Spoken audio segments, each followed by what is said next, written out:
Tideline or Euronymphing can be a deadly technique for catching fish on the river, and there's specialist equipment designed just for this purpose.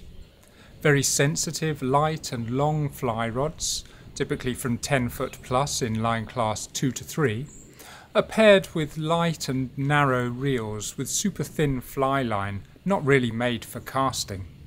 If you're going to do a lot of tightline nymphing, kitting yourself out with a setup like this can be well worth it, and I'll tell you why later in the video. What if you don't want to spend the money on such a specialist setup, or don't want to carry around an extra setup specifically for this purpose? In this video, I'll guide you through my tightline nymphing setup for a standard, all-rounder, trout rod, reel and line.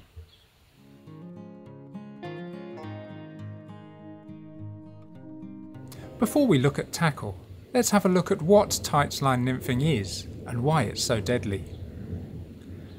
The technique is to dead drift a nymph or set of nymphs at fairly close quarters. As the name suggests, direct contact with the nymphs is maintained throughout the drift by a tight line to the rod tip. This gives several advantages over using a strike indicator or hanging below a dry fly. Firstly, you don't have a fixed depth for your drift, and you can bounce your flies along the river bed, which is more realistic. Secondly, due to friction, water flows slower along the river bed than at the surface. Therefore the strike indicator, or dry fly, will drag the nymph ever so slightly. With tightline nymphing you can make your drift slightly slower than the surface water speed. Finally, with this technique, you'll feel every take right away and not have to rely on seeing a visual indication first before reacting. Yep, I've got one.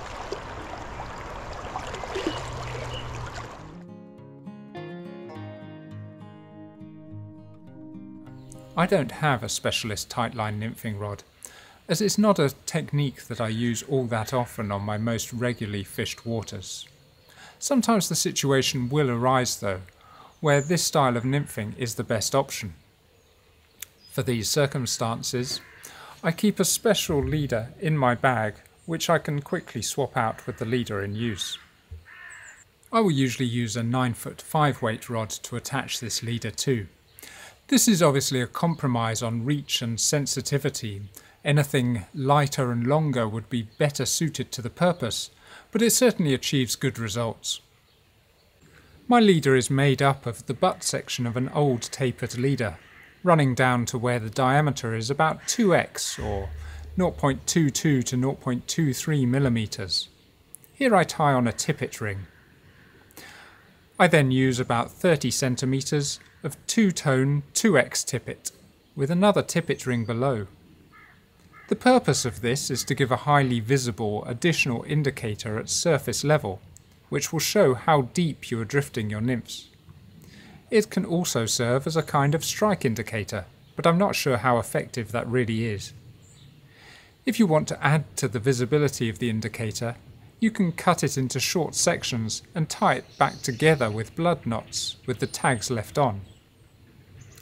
To the second tippet ring, I tie a length of fluorocarbon tippet, typically around 5x and slightly longer than the average depth of the water that I intend to fish.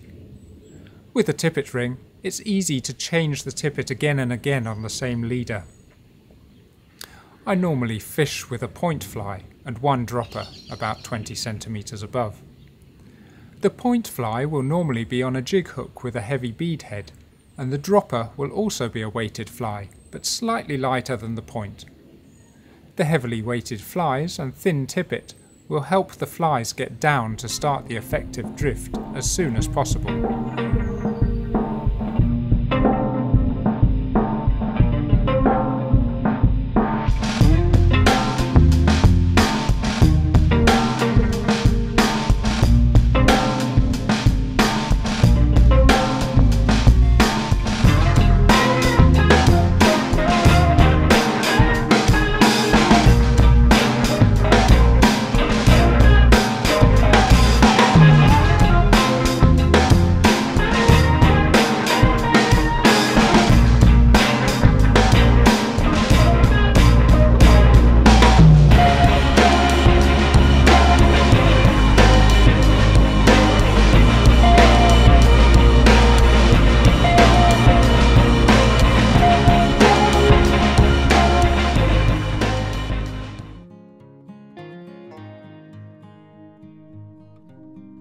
When tightline nymphing, you're not making traditional fly casts using the weight of the fly line.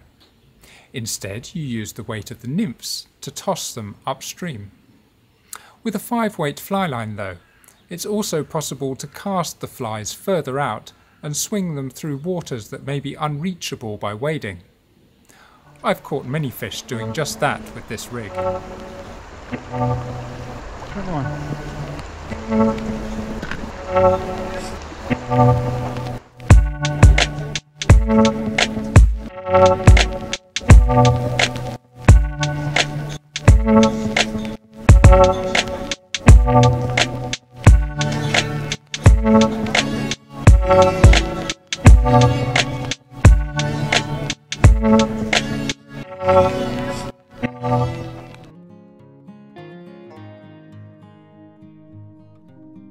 Now we've seen that tightline nymphing is effective on regular gear, so why would you use a specialist setup? Well, the setup that I've described is a big compromise. A 5-weight rod is nowhere near as sensitive as a 2 to 3 weight nymphing rod. Add to this the weight of the fly line, which will always have some slack between the rod tip and your trapping finger. A super thin nymphing line will eliminate the slack and keep much better contact to the flies. So a specialist rod and line will vastly improve your direct connectivity to the flies and sensitivity for bite detection, and a longer rod will improve your reach. Since the specialist equipment is also much lighter, that will reduce fatigue when continually holding the rod high on drift after drift. If you haven't tried tightline nymphing and only have a regular trout fly rod, I would highly recommend giving this a go, and let me know how you get on. Thanks for watching, and I'll see you next time. Goodbye.